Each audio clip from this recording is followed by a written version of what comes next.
Un tema, dos noticias. Por una parte, el USCIS, que es el Servicio Ciudadano de Inmigración de los Estados Unidos, Servicio de Ciudadanía e Inmigración, así se llama, por sus siglas, realiza cambios en la web de solicitud del parole humanitario para cubanos, haitianos, nicaragüenses y venezolanos. La intención sería facilitar los trámites en la web. Esa es la primera. Ahora, la más reciente es que, cito, fiscales de los Estados Unidos piden congelar el parole humanitario a los venezolanos. De hecho, lo compartíamos hoy en nuestros titulares. De ello queremos hablar con la doctora María Montoya. Es doctora en Derecho Constitucional, directora de Montoya Consulting, especialista en derechos migratorios. Doctora Montoya, ¿cómo está? ¿Cómo le va? Buenos días, Román. Gracias por la invitación y saludos a toda tu audiencia. Muchísimas gracias. Yo le pediría, por favor, comenzar refrescándonos a todos qué es el parole humanitario. Una medida tomada por el gobierno del presidente Joe Biden el 12 de octubre del 2022, que no significa más que un alivio humanitario para todos los venezolanos, en principio, que estaban intentando llegar al norte del continente a través del tapón de Darién. Esta medida migratoria en favor de una cantidad, digamos, considerable de venezolanos, que en principio las plazas iban a ser para 24,000 personas. Posteriormente fue modificado a 30,000 cuando se dieron cuenta del éxito que había tenido esta medida y incorporaron a otras nacionalidades para que pudieran ser beneficiarias de esta causa humanitaria. Claro, y el éxito, a ver, pero el éxito para los Estados Unidos radica en que desde el parole hubo una reducción de la llegada de migrantes de forma irregular. Una reducción, Claro. pero no una extinción del Claro. uso del tapón de Darién para llegar al norte del continente. De hecho, ayer Así es. los números que veíamos circular era que Ecuador por primera vez rompía el número de migrantes atravesando el tapón de Darién. Sí. Ahora bien, dicho esto, sabemos y lo hemos visto todos a través de las noticias que ha sido un poco polémica la decisión del gobierno americano o del gobierno de Joe Biden de establecer esta medida en favor de los venezolanos y de otras 3 nacionalidades, puesto que algunos detractores de la medida lo que indican es que esta medida va a generar un gasto público adicional. El parol humanitario está estructurado de manera tal que el patrocinante, que debe ser una persona residenciada en Estados Unidos, que tenga capacidad económica para poder sostener a una persona o una familia, no va a causarle un gasto público al Estado, todo lo contrario. Pero, sin embargo, entonces hemos visto que 20 estados se han unido en la solicitud de evitar que el parol humanitario siga adelante. Han pedido congelarlo mientras un juez decide. ¿Y cómo piden, por llamarlo de alguna forma, congelarlo? A través de una medida cautelar que no es más que un stop a que siga produciéndose el ingreso de migrantes a Estados Unidos. Pero también debemos tomar en consideración que durante un buen tiempo no se estuvieron proveyendo de asilos para venezolanos porque evitaban la entrada de los venezolanos a Estados Unidos porque estaban entrando en unos números que no tenían precedentes. Sí. Ahora, el argumento entonces sería que detener todo tipo de migración, es decir, si no la permito de forma irregular, que es lógico, pero tampoco facilito a través del parole que se detenga la migración, al menos de estos 4 países. Al menos de estos 4 países, en este momento, si aceptaran esta demanda y la dieran como válida, que eso estaría por verse, entonces detendrían la migración de estos 4 países y solamente quedaría como opción la solicitud de asilo. Ahora bien, Estados Unidos dentro de su legislación está construida para las demandas. Su sistema judicial se establece de esa forma y funciona. Cualquier persona puede demandar al Estado, puede demandar a un fiscal, puede demandar a un gobernador, puede demandar a todo el mundo.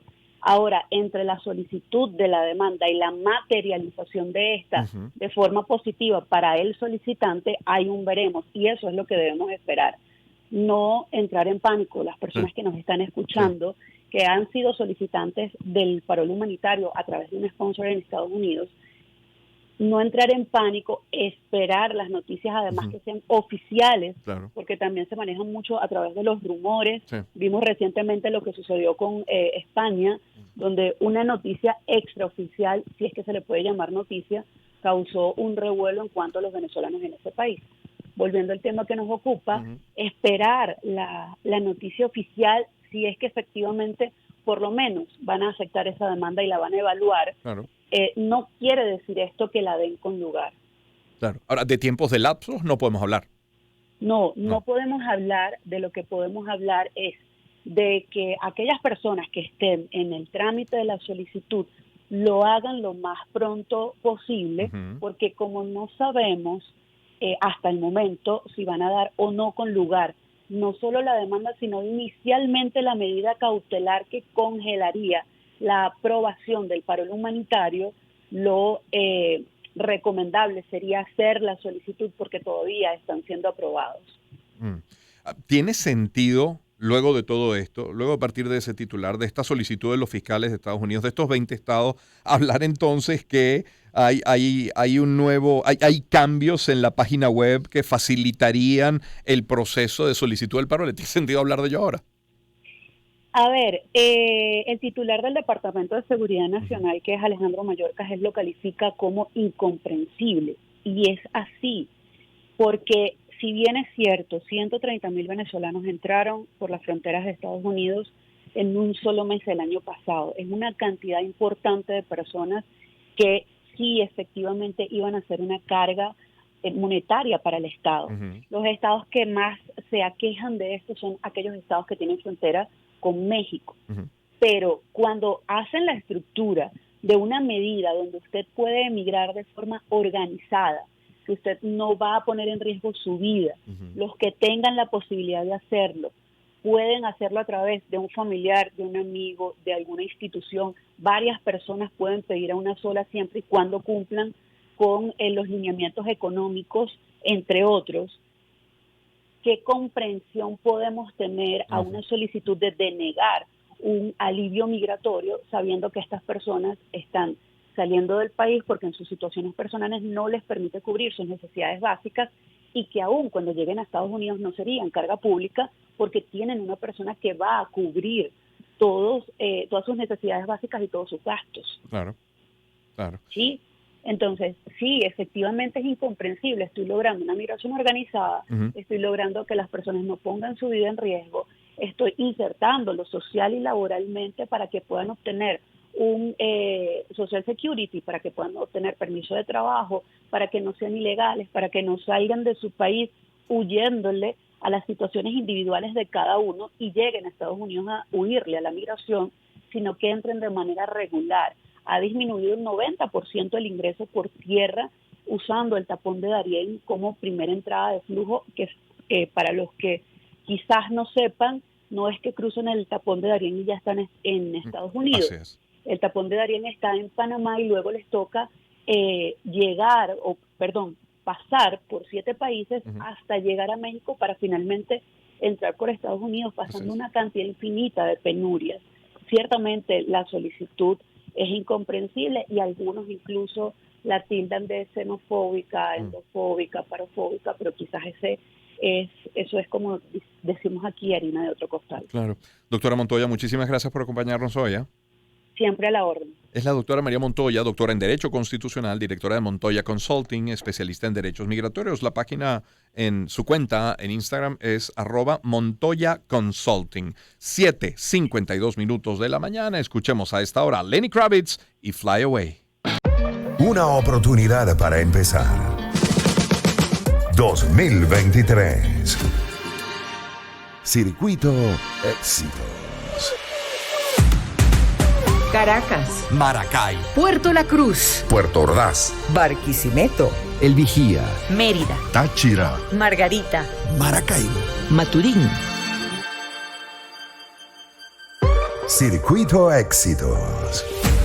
Encontremos más motivos para compartir. Sonidos. En primera fila.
Una oportunidad para empezar.